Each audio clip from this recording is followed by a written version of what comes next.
Okay, so it's time to gear up for an extraordinary session that promises to be an eye-opener for all enthusiasts to explore the future of amateur radio, our beloved hobby. Our next session is about to begin. It is on digital revolution and emerging trends in ham radio. It highlights how cutting-edge technology is transforming the way we connect, we communicate, and innovate within the ham community. Get ready to dive into the transformative journey of how digital innovations are redefining the communication and pushing the boundaries of what's possible in amateur radio. Guiding us through this fascinating topic, we welcome on stage Old Man Steve Chafe, Alpha Charlie 6 Foxtrot Mike, joining us all the way from United States of America. With years of expertise and a passion for exploring new horizons in ham radio, he brings a wealth of knowledge and insight to the table. So please let's welcome OM Steve Chafe. A big round of applause for him. So this is going to be right up to the 20-minute mark. Can somebody give me a like 5-minute warning before, so I can make sure? Can you guys give me a 5-minute warning just before my 20 minutes is up? All right, just scream at me. Anyway, this is just showing that FT8 signals are monitorable, and you can see different colors representing different bands. So I'll get a little more into that. Go ahead, next slide. So this is what I'm talking about. Hopefully we get through it in 20 minutes. Why digital over for ham radio, types of digimodes, some people call them. I'm focusing on FT8 as a digital mode, and then just explaining what a typical FT8 setup would be, and then how you can see the propagation, which is what I just showed you, and that what I just showed you was real time. And then a little about me. I started as a kid as a shortwave listener, and just blew me away that I could hear Colorado time station WWV and Hawaii counterpart WWVH, and you could hear it at different frequencies at different times. And you know, ionosphere, I didn't know what that was, but that was why I could hear it at different times. And is this going in and out? No? It's okay? All right. Anyway, became a ham radio operator and got into the HF and VHF. Then the internet came up, and has anybody here used Gopher back in the day? Anybody Gopher people? There we go. So I was blown away because I could talk to somebody in South Africa, or at least visit a site from South Africa with Gopher, and that was before there was such a thing as Hypertext Transfer Protocol, which is HTTP. Anyway, got bored with the internet and went back to ham radio because of amazing new technology, which is software-defined radios, and there's lots of math involved. And then FT8, which is digital. Next slide. So why digital? It turns out it's great for getting through port. So is it working? There we go. Okay. So poor conditions means digital can get through, like if you have low power going out, or long distance, whatever. So, and same thing, weak signal performance. Signals are well below the noise floor. That's mean if there's lots of atmospheric background noise, static, you can get through that way from digital. I'll get more into that. Next slide. Okay, so this is about the ability to get through with more problems in the, let's say, static. For voice, SSB, you need a certain signal to noise ratio where it's 10 decibels. Just imagine a high number of your voice being intelligible. You have 10 CW minus 50. And is this going in and out or not? Okay, it sounds like it's going out to me. You can get through with RIP 24.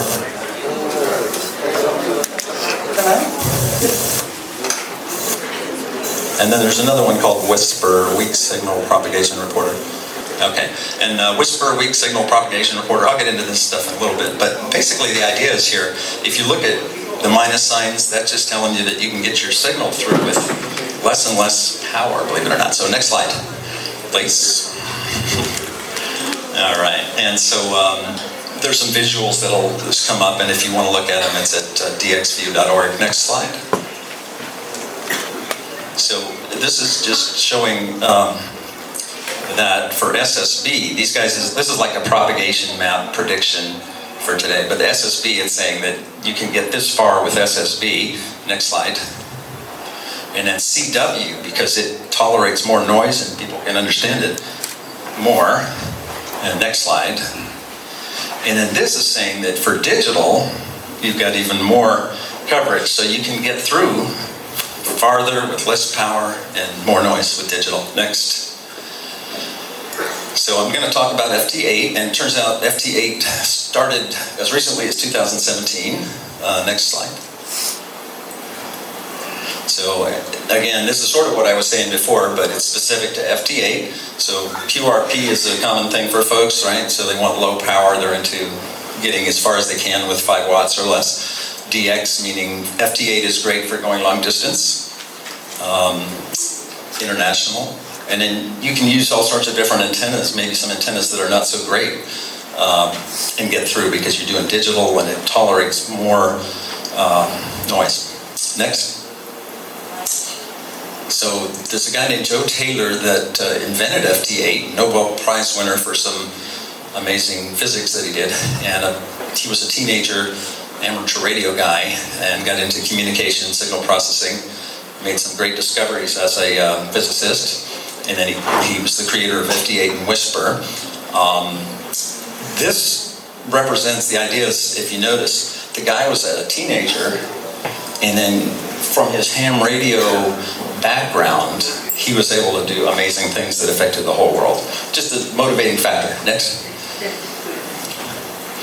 So FT8, just to show how it sort of operates, it's using sound, audio, over SSB as if it's voice, but it's really data as audio. It uses 8 specific tones, and it only takes 50 hertz, whereas a voice connection, to hear voice, you have to have 3,000 hertz of bandwidth. And FT8, a conversation only needs 50.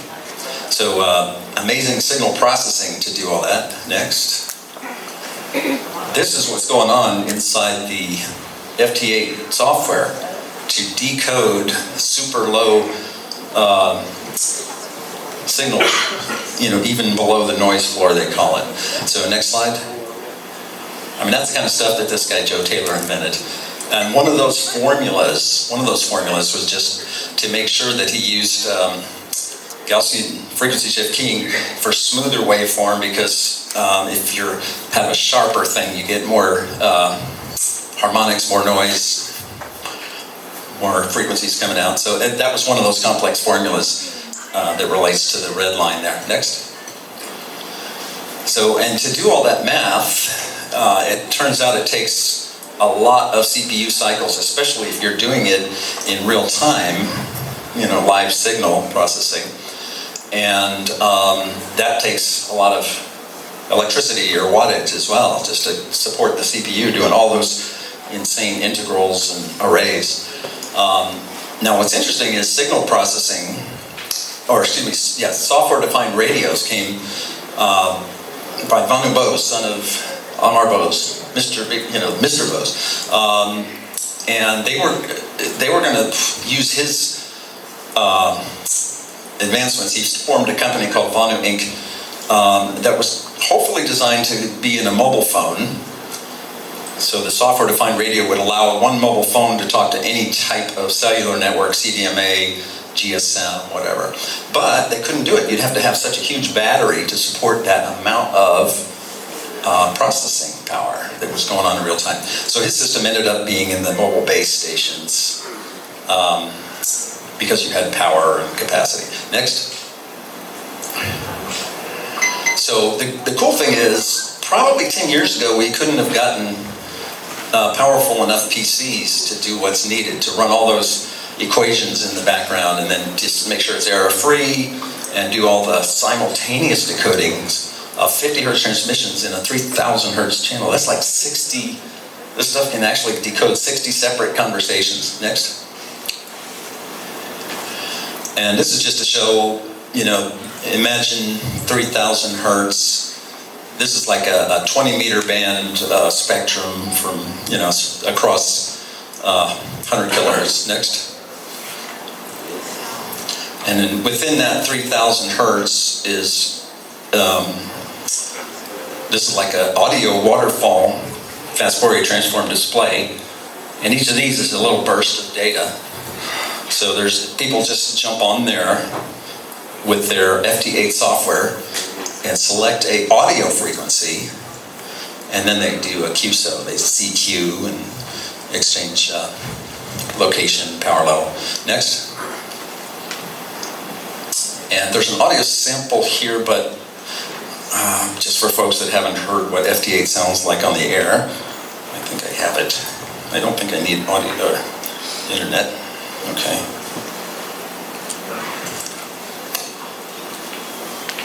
Hello.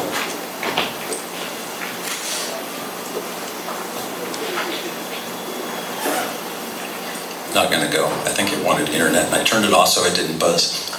Anyway, it's just audio. It's just audio, and it's bzzz. Next.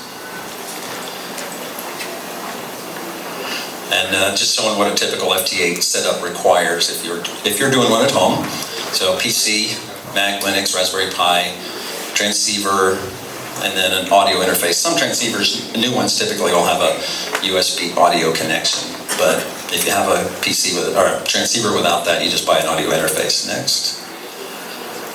And so this is just to show PC, and that little thing on the bottom is just the USB audio interface. They call it a sound card. It's not a card, but it's USB on one side and the 3.5 millimeter audio input and output, and then that goes into a transceiver to do the FT8 audio. Next.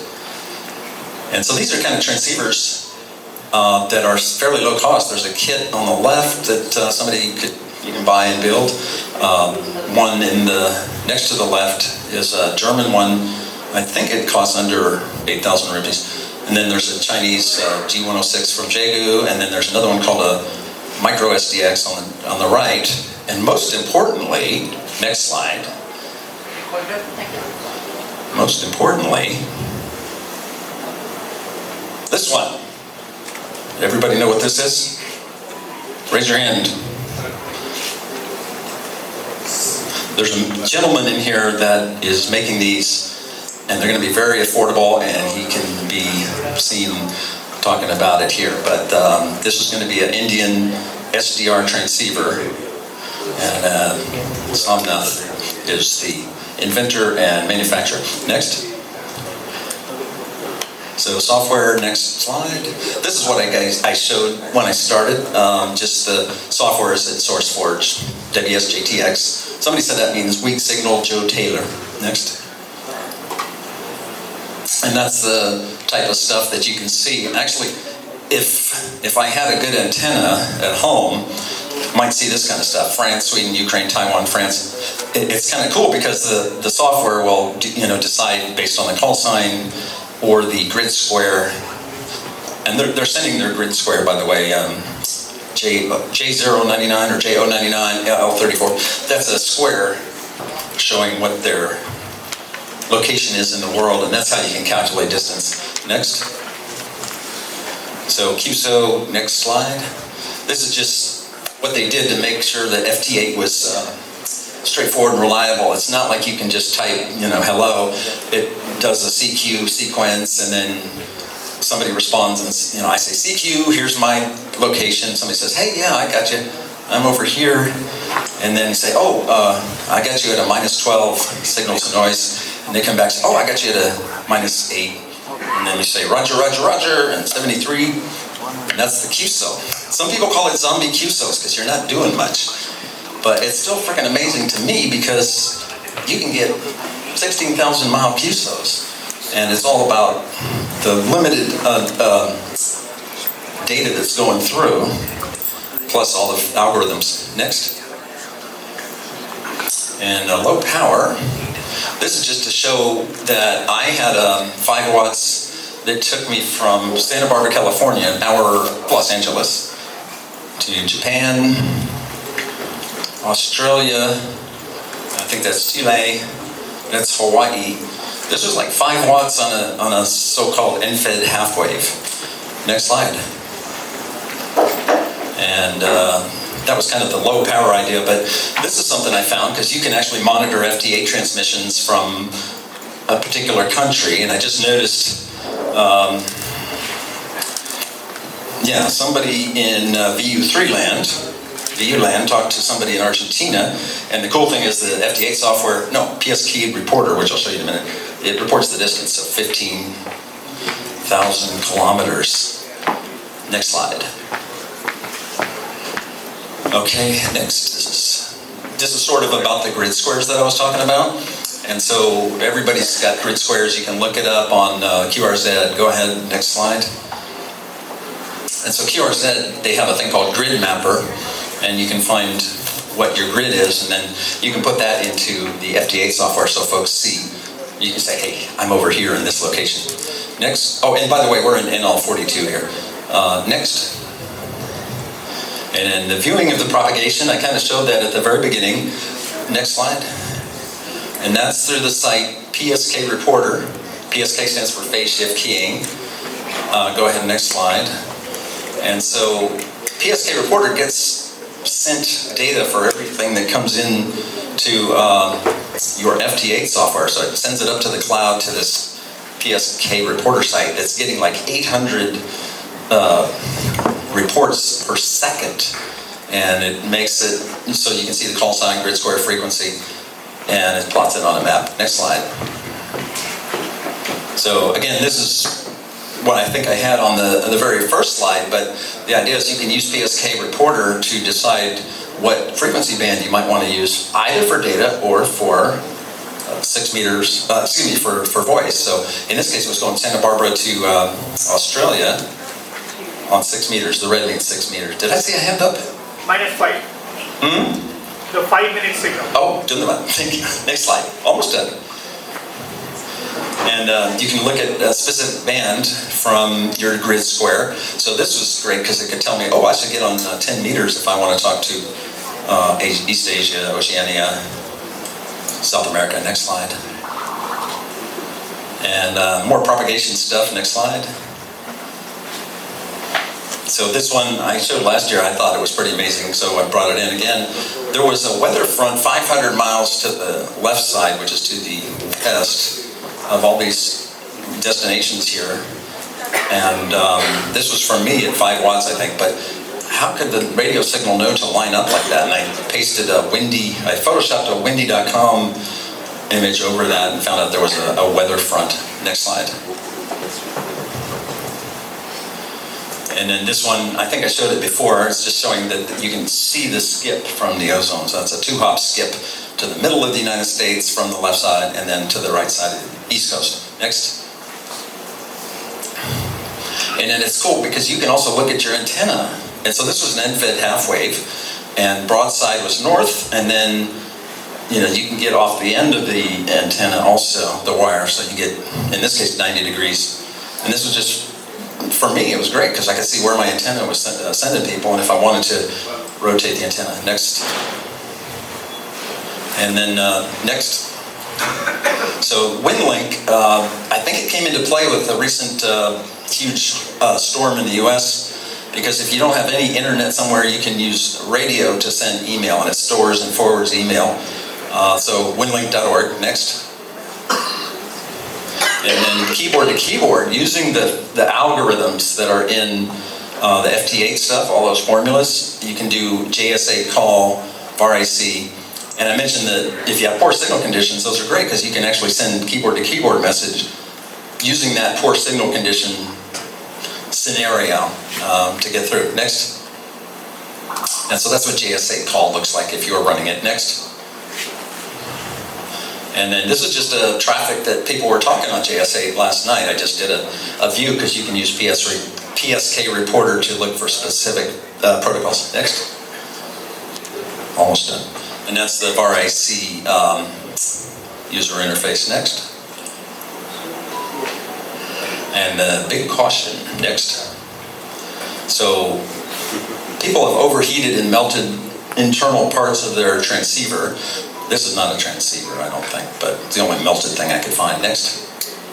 So the reason is FT8 is just sending out straight audio and by not using voice, you don't have the little blank parts or pauses and stuff like that, so you're pushing a lot of power through it. And so typically, if you have a 10-watt radio, you might not want to send more than 5 watts out if you're doing FT8. And I had a Xiegu 6100 10-watt transceiver. It would get too hot to the touch, and I found some people were actually finding they melted toroid cores inside. Next. So final info, tons of FT8 info on YouTube. There's also a new one called Long Chat, and the guy did something like 45 microwatts, and he got 2 kilometers, and that wasn't FT8, it's using a thing he's calling Long Chat. And then Solar Cycle 25, I'll be talking about that tomorrow, but you combine this FT8 distance that it can go with the current amazing solar cycle conditions, and really good. So I was able to get 16,000 kilometers from California to South Africa, and I think I have Solar Cycle 25 to thank for that. And then antenna experimentation too. Next. That's it, thank you.